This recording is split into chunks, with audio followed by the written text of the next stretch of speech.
صباح الخير أو مساء الخير على حسب وقت ما بتشوفوني، النهارده هنعمل كوكيز الأفران في منتهى الجمال وسهل وبسيط ومكوناته موجودة في كل بيت.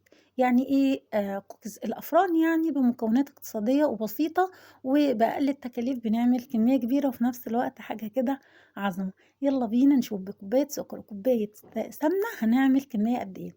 هنا أول حاجة جبنا كوباية السكر مطحون وجبنا السمنة بدرجة حرارة الغرفة، بس ما تبقاش طبعًا عشان الجو شتا دلوقتي السمنة متجمدة شوية، زي ما أنتم شايفين هاحط كوباية السمنة هي نفس الكوباية هي نفس المقدار هي نفس كوباية السكر، كله بنعاير بيه بنفس الكوباية.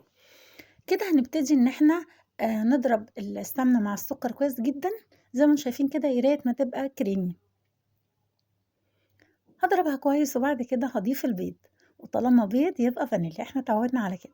هنبتدي إن إحنا نخفي البيض ده تمامًا، قراية ما يبقى فوم شوية. زي ما أنتم شايفين هاضربه كويس جدًا، ممكن على فكرة تعملوه بالمضرب اليدوي أو المضرب العادي. ضربنا كويس جدًا، بصوا بقى شكله عامل إزاي، وهاكون محضرة الدقيق بتاعي ونخلاه كويس. هنا بقى بصوا خليت البيض يختفي تمامًا زي ما أنتم شايفين. ضربته كويس جدًا، وعلى فكرة ممكن كمان نعمله في العيد. ده بيبقى نوع من أنواع البسكوت خطير وطعمه جميل جدًا. هنا بقى هاجيب أول كوباية دقيق منخولة طبعًا، وهابتدي ألِف مع العجينة. تاني كوباية دقيق برضه هاضيفها وألفها كويس.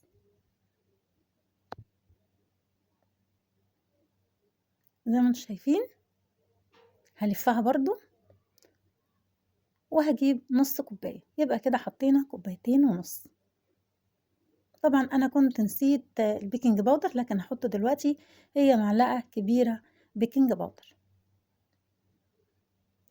زي ما أنتم شايفين هالِف كل الدقيق بالعجين واخلّيهم يتجانسوا كويس جدًا، وبعد كده ممكن إن أنا ألفّهم بأطراف الصوابع بس، يعني أنا مش مستاهلة عجين. أدي المعلقة الكبيرة البيكنج باودر زي ما أنتم شايفين، وهابتدي برضه ألِف الدقيق والبيكنج باودر بالعجينة كلّها، أخلّي كل المكونات تتجانس، وهابتدي بقى إن أنا أقسّمها نُصّين. زي ما أنتم شايفين كده النُص الأولاني هاحط عليه 3 معالق كاكاو، معالق كبيرة. مش هازوّد له أي حاجة غير الكاكاو بس، وهابتدي برضه إن أنا ألِفّه كويس مع بعض. 3 معالق كاكاو هرمية زي ما أنتم شايفين، وهابتدي برضه إن أنا ألفّها كويس جدًا، ومش هاضيف أي حاجة. وهنا العجينة البيضا هاحط عليها 3 معالق كبار دقيق، برضه هالفّها كويس جدًا، هالِف جدًا ب3 معالق دقيق، وهنا 3 معالق كاكاو.